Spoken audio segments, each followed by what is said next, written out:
like you to be. Be still, my friend. All right, here, shift a little bit this way.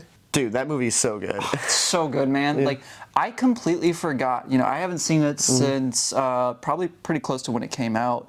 What a hard hitter this movie is. It's so good. So many scenes, so impactful, so memorable, and I think a big part of that, or at least what we noticed when we were watching it, is how personal Christopher Nolan's camera work is. You know, you'll notice that the camera is focusing on Matthew McConaughey and Hathaway, their reactions to the things, instead of just, you know, just showing the spectacle and expecting the audience to be wowed by that. Oh, absolutely. I mean, it's so intimate and it's so grounded in the emotion of the characters, where it's like, as we noticed and talked about before we did this episode, a lot of the ideas in Christopher Nolan's scripts in the hands of another director could be kind of dumb. You know? Yeah, no, it's really true. And it's like, you know, you give, for instance, an inexperienced director this script, and they might say, like, oh, we have to, like, shoot space from these, like, crazy wide shots, and we have to show, like, all the disaster happening from these extreme wide shots. But, like, what we noticed is the wides are mainly utilitarian.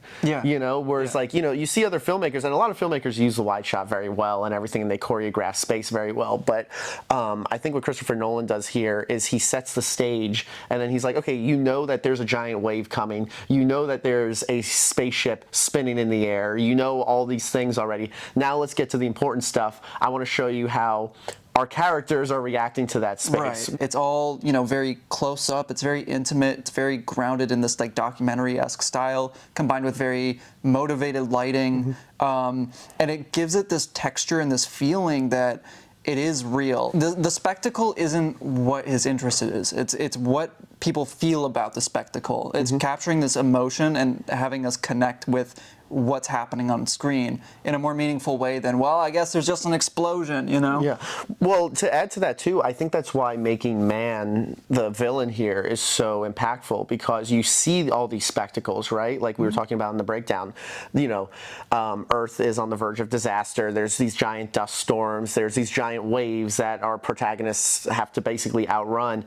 And all of that almost doesn't compare to how bad this one person is. So it's like the threat isn't like some giant alien black hole, whatever, that's going to suck up Earth. It's like, no, it's this one guy and his very personal mission that could potentially destroy humanity and like, or kill everybody that we've come to care about. Yeah, and I mean, like, to your point, it's what Christopher Nolan is doing here is he's taking what the characters are feeling, and he brings that to us and makes us feel a certain way. So when Man is being revealed, for instance, we're feeling what the characters are feeling. First, we feel hope. We feel sympathy for this man who, you know, he's like a vulnerable child when we first find him. And then as he's talking, you know, we feel hope, where things are moving forward, the mission's moving forward. And then as things go along, we start to feel a little apprehensive toward this character, where it's like, maybe he's not telling the truth, maybe there's something going on here that is not exactly lining up. And, you know, Tars tries to bring that up. And then as the scene progresses, as he's luring Matthew McConaughey down into the depths of this, you know, this like barren wasteland. Yeah.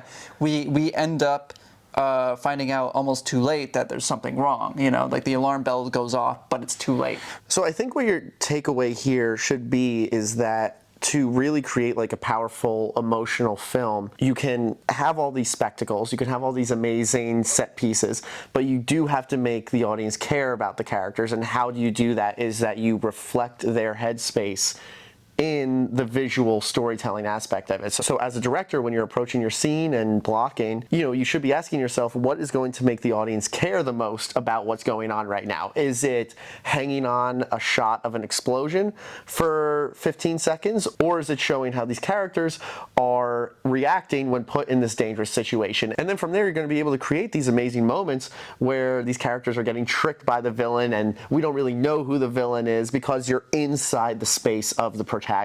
Right, and you can do this on a big budget, a little budget, no budget, you know. This is all just basic storytelling mechanics and where you choose to place the camera, how you choose to cut.